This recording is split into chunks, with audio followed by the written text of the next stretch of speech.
Welcome to another episode of AO Speaks to the Streets. This is your host, AO. Today's guest is Dandelion. He's a rapper, writer, entertainer, artist from Memphis, Tennessee, and lives in Nashville, Tennessee.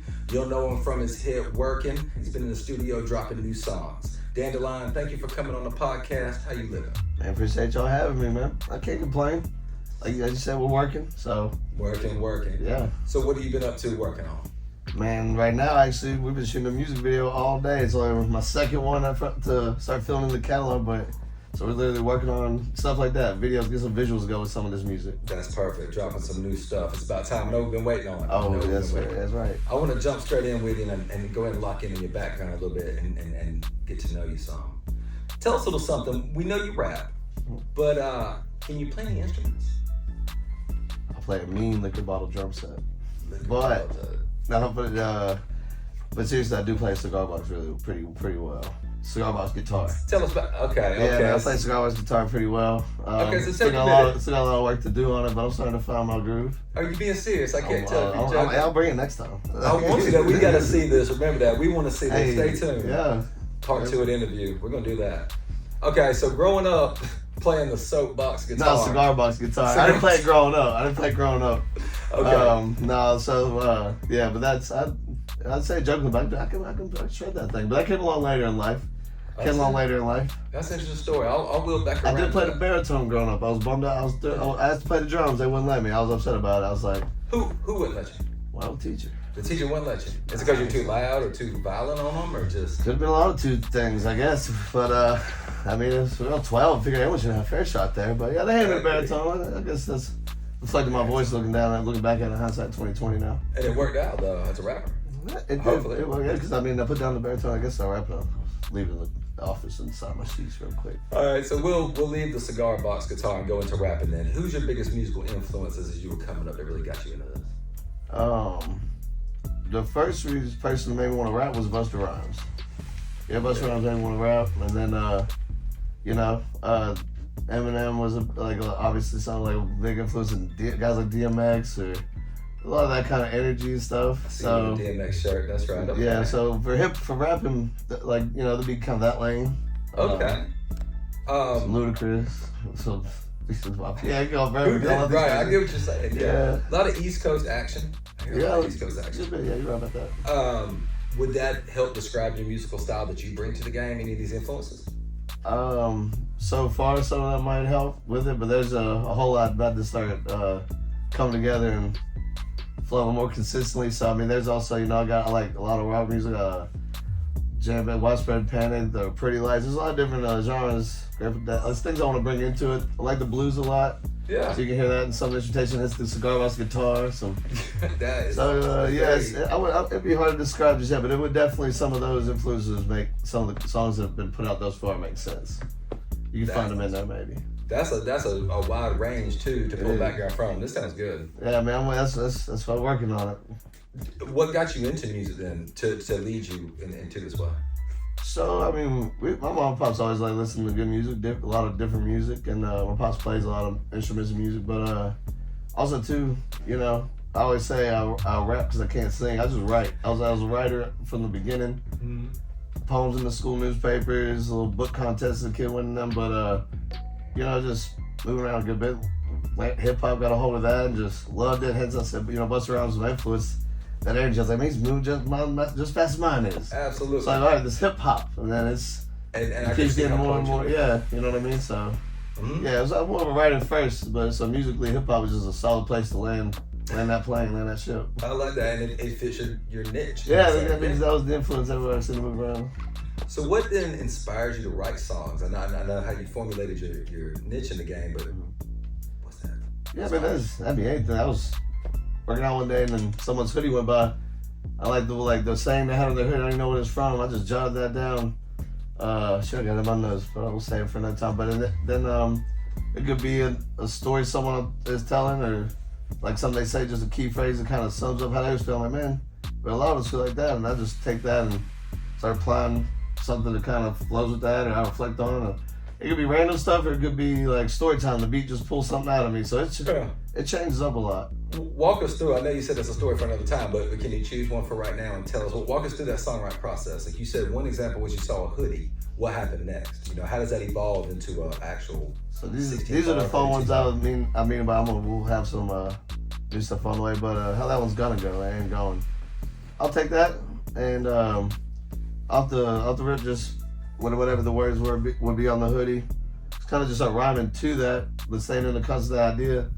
And then often I don't bring that straight to the studio, so I'm kind of like dig through one day and build beats to it, stuff like that. But it's a similar process if we're in the studio and we're building a beat and someone says something, or even at the name of the beat, it's the same as like what was said on that hoodie. Eventually, we kind of just dig from there.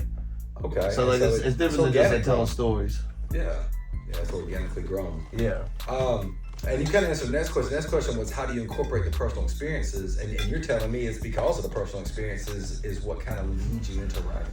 A little bit, and I'll say, for the sake of that question though, so it's not double down on you good. I double limited, like the scope, because there's times where, listen, especially different hip hop artists, you be like, man, you can really relate at certain times, listen to something, but then you've seen someone like in the game do their thing through their career, and you hear they're kind of like, you know, making what they are. They said maybe I want to skip this or that. So like when it comes to personal reflection, I'm protective of like just the ripple that come off of the words of everything, and then but still speaking on my truth. So you know, I kind of touch on things I know, and I keep it in a general sense so someone can apply it how they see fit.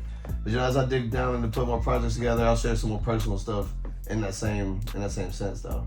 More to come. Like the deeper part of what's already been laid out there. And I like that. It's good when artists can open up, become almost vulnerable. Yeah, that's the word. That's the word. Now you jumping ahead on what the question. I'm just kidding. Like, what's the biggest struggle there? Yeah, but you're so right. Okay, yeah, we'll loop back. Before we get there, you brought up your career and how people line their careers. What are your short term and long term? You can start with short term, but what's the short and long term goals for Dandelion's career?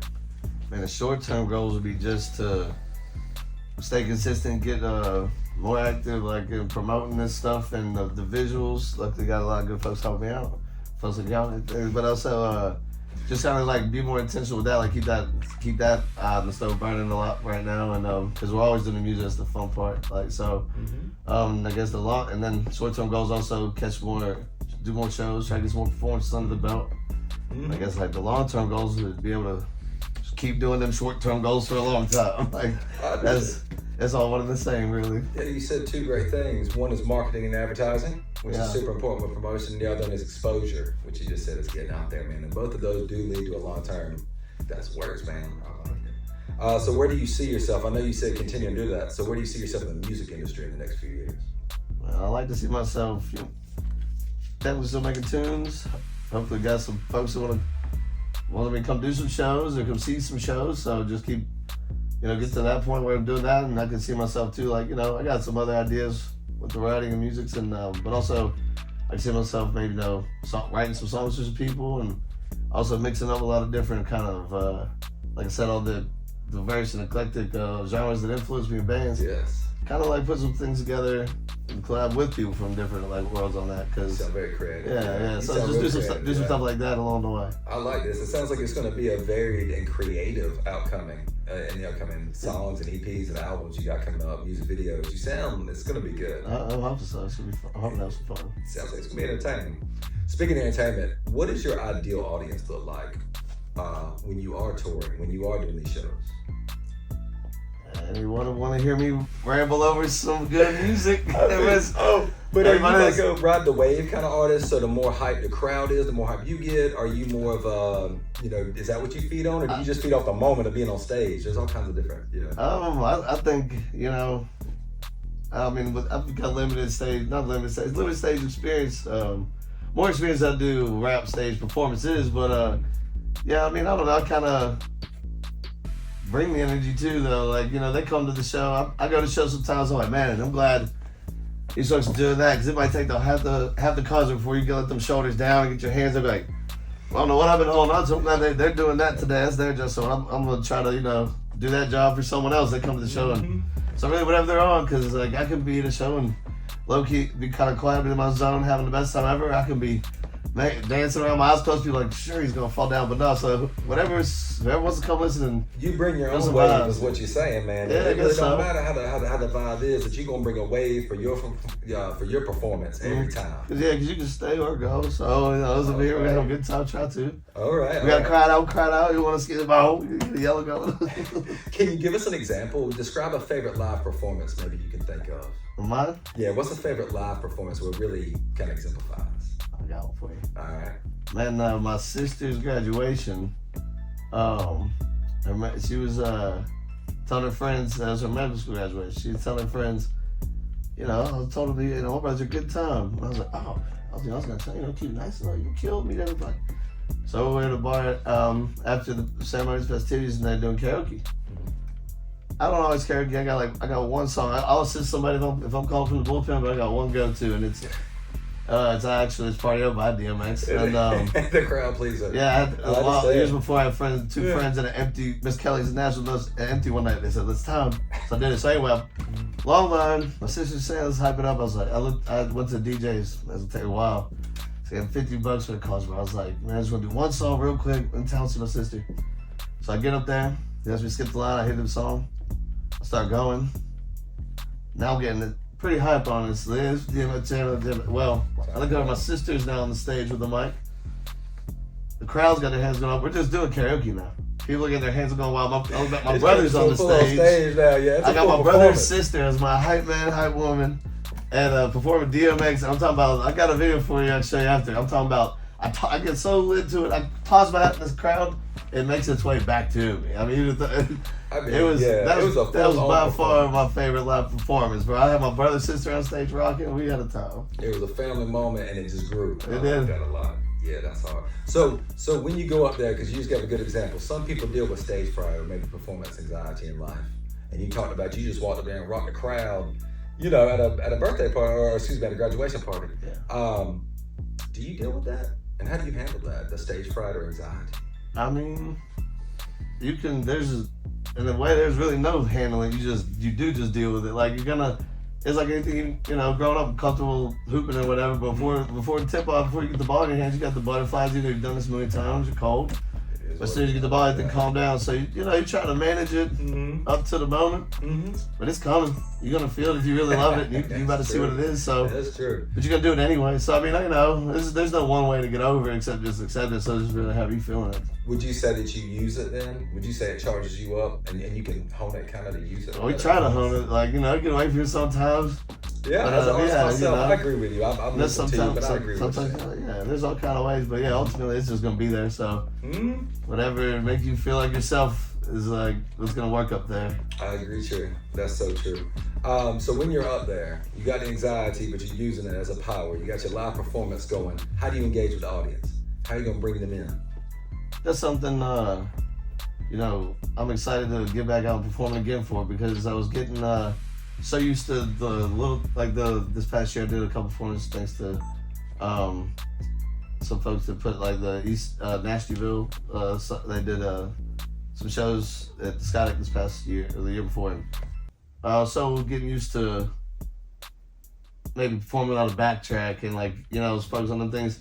So my energy wasn't lacking or nothing, but I was like, I was okay. Now I'm kind of did some of that. I want to be able to do both now, the way we are now, getting relaxed. So, that's thus far awkwardly would be the answer. Is how I engage with them. I engage with them awkwardly. Oh man, that's a new one. I've not heard that one for engagement, but you know what? If it brings them, come out and get awkward. I like it. It's like a slogan. I like it a lot, man. Okay, so awkwardly. So, okay, kind of leaning into challenges there, and that is our next kind of topic here. What's your biggest challenge you faced in your music career? Understanding and looking for paths that make the realization of music to make it a career. That's not really a blueprint per se. Like you might, to make music a career, because the passion's a hobby. You're making music, right? And now it's like, all right, how much time can I spend doing this versus going to work? Where's the so and it's like the taking it as that, because I was writing songs I guess at this point, like 18 years, I'm putting them out for 3. So it's like, seeing it in that light, I guess, seeing music as a career, trying to pursue one. And learning the business. I see what you're saying it a lot. It's really changing careers because it is, like you just said, it's a career. You got to learn the ins and outs. You got to give your time, money. Exactly. It takes the same as a job would, a 9 to 5 would for most. That's very true. Okay. So how do you overcome that? Just like anything else, working towards consistency. Like just trying to, even if it's broadcasted or done at the house or just done and behind the scenes or in the shadows, like just working like consistently to keep what, because I mean, chipping away looking for a diamond, eventually you're gonna see one, but if you don't keep chipping type thing. So you stay motivated. How do you stay motivated? Cause I guess you gotta stay motivated if you want something. I mean, we're sitting there talking about it's something you don't really want. It's like not even a question, but we're talking about someone trying to pursue a career, pursue a goal. There's no choice but to stay motivated. I like it. It's internal. You right. You are a wave. You do bring your own wave of everything. Philosophy. I like it. The creativity. He's right. Yeah, I'm looking forward to this. You are gonna like. If you're not motivated, you might not want to be doing what you're doing. You just thought you did. You think you like doing that. I agree. It'll teach you quick too. Yeah, like, no, you learn fast whether you want to do this music thing or not. Yeah, you I don't think I like want to go skydiving. Like I was just up there. Well, it's just sounding we was drinking. You will learn. All right, so when you we did how you stay motivated, but with this comes also critique, and feedback is a part of being an artist. It's a part of this industry, and it helps us grow in a lot of ways. But how do you personally deal when it's negative? It depends on the quality of the negativity. If it's like, if it's some good negative feedback, I try to learn something for it. If it's just like the low-hanging fruit negativity, use that for some fuel. If it's just some nonsense, I'm not even paying attention to that negativity. So it's like, depends on the quality of the negativity they're trying to feed me, if I even shoot them and spit back at them, or just let that one right over the shoulder. I like that. So you use it for fire in the studio if it's not. It just depends. I'll take it some as like constructive criticism, like, oh, you know what? They're talking shit, but they ain't wrong about that one little thing there. But full of shit, I just let that one go. What would you tell the viewers right now for a tip that you've learned so far from your experience in the music industry now? If you could look at them and tell them, aspiring, who say, I want to be the next Dandelion, I want to walk this. I'm aspiring my damn self. But I'll say, like I said a minute ago, I ain't want to do anything. I would just tell them, just know why you're doing what you're doing, and once you know what that is, don't stop doing it. Like that's all there is to it, really. The determination, the motivation. Yeah, figure out what it is. Know why you're doing whatever it is you're doing. Once you got that locked in, keep doing it. I like it. You gotta know why. Go ahead and hit up anything you want to real quick. Promoting new albums, performances, collabs. Go ahead and look at the fans and let them know. A whole lot of new music coming up around the corner too. Some singles come behind the EP. The EP, some awesome introspective grooving songs that have been in the bag for a while. So hope you enjoy them. We got something fire coming right behind it. We are excited, man. We are really excited. We'll have all those links attached below. I really am grateful for our guest today, Dandelion. I appreciate y'all, man. I'm grateful for all you watching. I'm grateful to God, and we are out.